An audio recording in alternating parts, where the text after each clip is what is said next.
Hello guys, welcome to my YouTube channel. তো guys চলে আসলাম আরও একটি নতুন ভিডিও নিয়ে। তো ভিডিওটি দেখার অনুরোধ রইল প্রথম থেকে লাস্ট পর্যন্ত।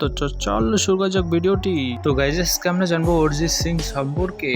তিনি জন্মগ্রহণ করেন 25শে এপ্রিল 1987 সালে। তার বর্তমান বয়স 38 বছর এবং তিনি একজন বাঙালি নেপথ্য সঙ্গীত শিল্পী, একটি জাতীয় চলচ্চিত্র পুরস্কার এবং 7টি ফিল্মফেয়ার পুরস্কার সহ বেশ কয়েকটি প্রশংসার প্রাপ্ত।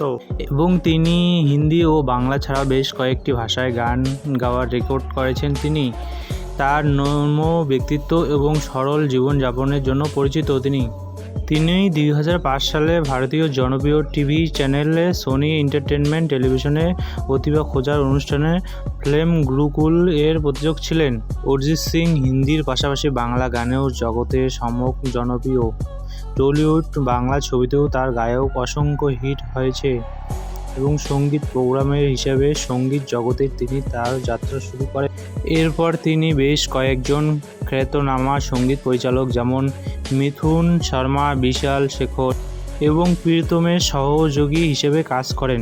বলিউড তার গায়ক প্রথম গান মিথুনের সঙ্গীত পরিচালনায় মার্ডার 2 মুভির ফির মোহব্বত গানটি সে সময় মোটামুটি জনপ্রিয়তায় অনেক লাভ করেন।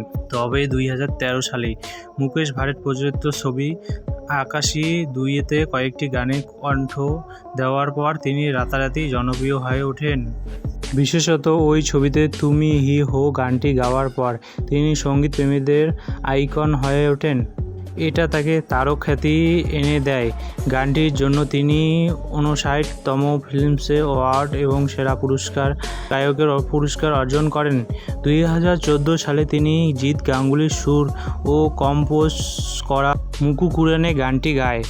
এই গানটির জন্য সে বছর তিনি সবচেয়ে বেশি নমিনেশন পান এবং 2016 সালে তিনি সুরজে ডুবা হ্যায় গানের জন্য 2017 সালে দিল হে মুশকিল গানের জন্য ফিল্মফেয়ার পুরস্কার লাভ করেন।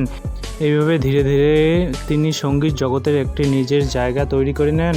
তো গাইস আজকে ভিডিও এতটুকু। ভিডিওটাকে ভালো লাগলে লাইক, কমেন্ট, শেয়ার অবশ্যই করবেন আর আমার ইউটিউব চ্যানেলকে সাবস্ক্রাইব করবেন।